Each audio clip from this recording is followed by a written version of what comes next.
And we are back with the fourth segment of the GSMC Basketball Podcast presented by the GSMC Sports Network. And in this fourth segment, we are going to be looking at the games that went down over the weekend, and we are going to be talking about all of them. And yeah, that's essentially what we're going to be doing. So the Warriors, they ended up playing the Houston Rockets. This game went into overtime, and the Warriors, they ended up winning. They're 5-1 right now, and they still don't have Steph Curry. I actually found out Steph Curry had an ankle injury earlier, and he's sidelined. That's the reason why he's not playing in some of these games. Of course, it's always the ankle. I don't understand. It's really bad luck that Curry has with those ankles. But regardless, the team ended up winning, and they won 127-121 against Houston. Draymond Green ended with a double-double, 14 points, 11 rebounds. Andrew Wiggins ended with 15 points. And coming off the bench, that was really where all the scoring came from. Buddy Hield ended the game with 27 points and 7 rebounds, effectively replacing Klay Thompson as the shooter for the team. And Jonathan Kuminga, after being benched, ended up telling everybody why he doesn't deserve to be benched, dropping 23 points, 7 for 12, 2 for 3 from 3. And again, just an overall dominant performance coming in from both of those guys coming off the bench. On Houston's side, Jabari Smith Jr. ended with 21 points and 7 rebounds. Sengun ended with a double-double, 14 points and 10 rebounds. However, his efficiency, he did shoot 50%, 5 for 10. I do expect a little bit more production coming in from him, but that's besides the point. Coming off the bench again, Tari Eason for the Houston Rockets ended with 27 points and 9 rebounds. And Amen Thompson, he ended with 18 points and 11 rebounds along with 4 assists. So pretty solid production coming in from all of those guys.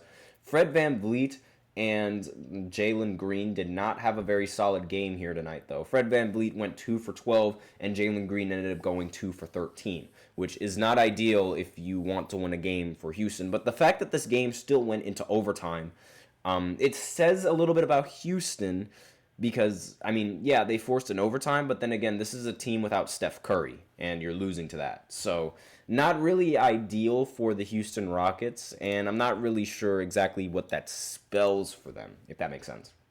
Now, excuse me.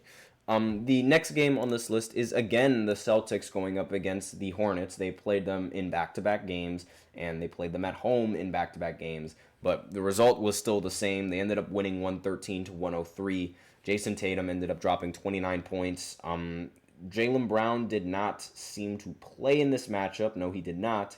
But they still won rather comfortably by double digits. Peyton Picard was more than enough to fill in that void. 22 points, 8 for 15 from the field, 6 of 12 from 3. Luke Cornett shot perfectly from the field in every single aspect, made all of his shots, and made all of his free throws for 19 points. Derek White went 5 for 17, 4 for 13 from 3. Not necessarily ideal, but he did end with 18 points, which again is solid. Again, the efficiency is not all that, but still rather solid. LaMelo Ball again had another fantastic game. A little bit inefficient, 15 for 26, of course, but 6 for 12 from 3, and along with 36 points is more than enough if you ask me. And a lot of you people, I'm telling you, this guy I think is better than Anthony Edwards. I'm just saying that now, but he's looking like he is. But that's just the beginning of the season, so we'll see how it unfolds later on. But that's really all that I got to cover about that game. We all know the Celtics, and we all know the Hornets. Now, as I mentioned before in the first segment, the Grizzlies, they ended up beating the 76ers 124-107. Joel Embiid did not play in this matchup. We have no idea if he's going to play in any other matchup now that I think about it. Ja Morant ended the game with 18 points, 12 assists. One thing I should point out about Ja Morant, he's played 6 games already, and he's only attempted 1 dunk, which goes to show that he's trying to adapt his game so that way he doesn't end up being injury prone like a certain other point guard that used to play for the Chicago Bulls. I'm sure all of you guys can connect the dots there. And Jaren Jackson Jr. ended the game with 27 points, 6 rebounds. Zach Edey ended with a double-double, 10 points and 10 rebounds along with that. And overall, the team played very solid. What do you expect from the 76ers when they only have Tyrese Maxey on the team? Paul George still hasn't made his debut, neither has Joel Embiid. It's not really looking good for the 76ers right now. Speaking of not looking good, the Cavs, they ended up beating the Bucks. So the Bucks are obviously the team that is not looking good in the slightest. And right now the Bucks, they're 1-5 in this season, which is one of the worst teams in the entire Eastern Conference. After winning one game, they ended up laying an egg in the rest of the four. Now, Baron Davis, he said it best. Any team that is coached by Doc Rivers is a beatable team. Doesn't matter the talent, they are a beatable team, and this is proving that. Anthony Manzano's in the chat saying, I think the NBA is just going to give Philadelphia a slap on the wrist. I don't think they're going to take away draft picks or fine them. It comes to this investigation about the injury to Joel Embiid. This investigation has nothing to do with Joel Embiid regarding his injury. That investigation has already concluded. And I do understand that they essentially gave the 76ers organization a slap on the wrist. But this is something completely different. I mean, he allegedly pushed a reporter, which has never been done before. I don't think the NBA is going to take that lightly when you're literally an NBA player and you're allegedly shoving a reporter. I don't think that's a matter that can be taken lightly. But that's just me. Again, we'll see how this ends up going. Now, the Bucks, they ended up losing on a Donovan Mitchell game-winning buzzer beater. He ended the game with 30 points. Darius Garland ended with a double-double, 11 and 10. Jared Allen ended with, as well as a double-double, 15 and 12. And get this, the Milwaukee Bucks, Giannis, ended up scoring 34 points, 16 rebounds, 9 assists. Damian Lillard ended with 41 points and 9 assists. And they lost. This is just unprecedented. This is unbelievable. It just does not make any sense. Damian Lillard made 10 3-pointers. He single-handedly made more 3-pointers than the rest of the Bucks as a team. There is no reason why this team should be losing. And also, Gary Trent, I have no idea why he's playing so bad on this team. He's 1 of 10 from the field and ended the game with 1 for 7 from the 3 with only 3 points to show for it. If he would have hit a couple more threes, they would have had this game in the bag, no doubt. But again, this is Doc Rivers and his team. This always happens, and I don't understand how it's possible. You have Giannis and Damian Lillard dropping 30-plus points, and you're still losing. It's a really bad situation going on in Milwaukee. Next, the Raptors, they ended up beating the Kings in overtime. The Kings, they had De'Aaron Fox, 24 points. DeMar DeRozan, he ended with 33 points. Sabonis ended with a triple-double. Get this stat line. 17 points, 20 rebounds, and 10 assists, which is incredible, and they still lost. Keegan Murray even ended with a double-double, 16 points and 10 rebounds to go along with that, and they still lost. RJ Barrett had a phenomenal game, 31 points, 9 rebounds, 6 assists. Grady Dick ended with 22 points, and Ochai Agbaji, forgive me if I messed up that last name, 22 points, 5 rebounds, 2 assists, 2 steals. And off of the bench, Chris Boucher, 24 points, 5 rebounds, and 1 assist to go along with that as well. So, pretty solid performance coming in from the Raptors. And again, a pretty solid performance coming in from the Kings. It's just the game ultimately ended up going down to the wire. Now, the Spurs, they ended up surprising me by beating the Timberwolves the other night. Victor, he's a phenomenal athlete. We all know this. But Victor Wembanyama did not really have a career game. This was sort of everyone else doing most of their work. Spurs ended up winning 113-103. Let's see. Keldon Johnson ended with 25 points. Jeremy Sochan, he ended with 19 points, 7 for 10 from the field. Victor, 17 points, 7 for 15, but 1 for 7 from 3. Again, I think Victor should maybe tone down the 3-point shots just a little bit and try to work in the mid-range area. That's just me personally. Maybe, I don't know. I really don't feel like he should be taking that many shots, at least from 3. But that's just me, given his height.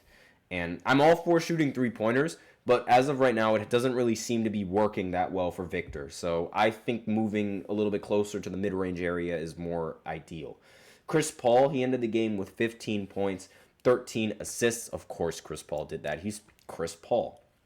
And That's really all of the performances coming in from the Spurs. Anthony Edwards ended with 21 points. Julius Randle also ended with 21 points. But when the rest of the lineup is a little bit lackluster in terms of scoring, you're not really going to win, despite the fact that it was the Spurs. The Spurs just had a much better night, especially shooting the ball. They shot 31% from three compared to the Timberwolves shooting 29% from three.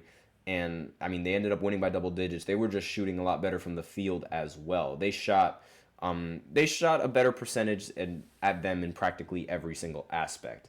DiVincenzo, he ended up having 5 for 7, 14 points in this game. And again, aside from Julius Randle and Anthony Edwards, there wasn't really much offensive production coming in from the rest of the lineup on the Timberwolves. So they're going to have to fix some of that over this season if they want to hope to even contend. The Heat, they ended up beating the Wizards easily. I expected this outcome. They won 118-98. Not really going to talk about this all this much just because we are out of time. Aside from the fact that Bam Adebayo ended with 32 points and 14 rebounds and basically led this team to the win. The Suns, they ended up beating the Trailblazers. Again, another game that I'm not really going to talk about because the Suns, they are just a much better, much more talented team than the Trailblazers. Devin Booker ended with 28 points, 9 rebounds, 9 assists. KD ended with 21, and Bradley Beal ended with 15. The Blazers, they had 2 players score 20 points, but again, it wasn't enough. The rest of the lineup just could not handle it. The Nuggets, they ended up beating the Jazz. Of course, they ended up beating the Jazz. The Jazz are the only team in the NBA to have yet to win a game. And it's not really looking good. Walter Kessler, he ended with 18 points and 14 rebounds. The Denver Nuggets, for Jokic, he ended with 27 points, 16 rebounds, and 9 assists. Again, one stat away from a triple-double once again. And Michael Porter Jr., he ended with 20 points, 5 rebounds, 2 assists. And next game and the final game, the Thunder, they continue going flawless, 6-0 so far in this season. And they ended up beating the Clippers. SGA ended up scoring 25 points, got 9 assists and 3 rebounds along with that. Chet Holmgren, he ended with 10 points, but he did record 14 rebounds along with that. He shot 3 for 9 from the field, which is not very efficient. But again, when you are putting up 10 and 14, that is more than solid, especially on a team that has SGA at the helm. James Harden did not really play well despite having a double-double, 12 points, 13 rebounds.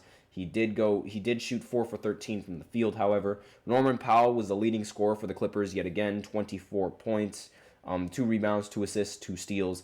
And that was basically all in terms of production for the Clippers. And that's it for the 4th segment and for this recap.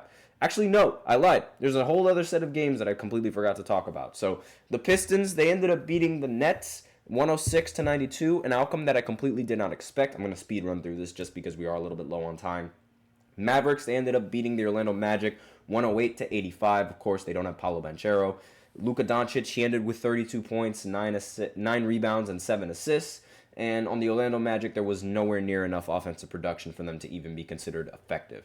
Then the Hawks, they ended up beating the Pelicans in this matchup. They got a 23-12 game from Trae Young. Of course they did. He's so efficient at doing that. And Jalen Johnson, 29 points, 12 for 20 from the field. On the Pelicans side, Brandon Ingram was the leading scorer, 32 points, but there was no Zion in this matchup. So that was pretty much all she wrote. And with Jordan Hawkins being the next leading scorer with only 19 points, it's not ideal for the Pelicans if you want to win. So that's all that I have on the recap. So now we're going to go ahead and go into the 5th and the final segment where we look at the NBA power rankings that were just revealed an hour ago actually, maybe 2 hours ago. So we'll be right back after this short break. Be sure to stay tuned.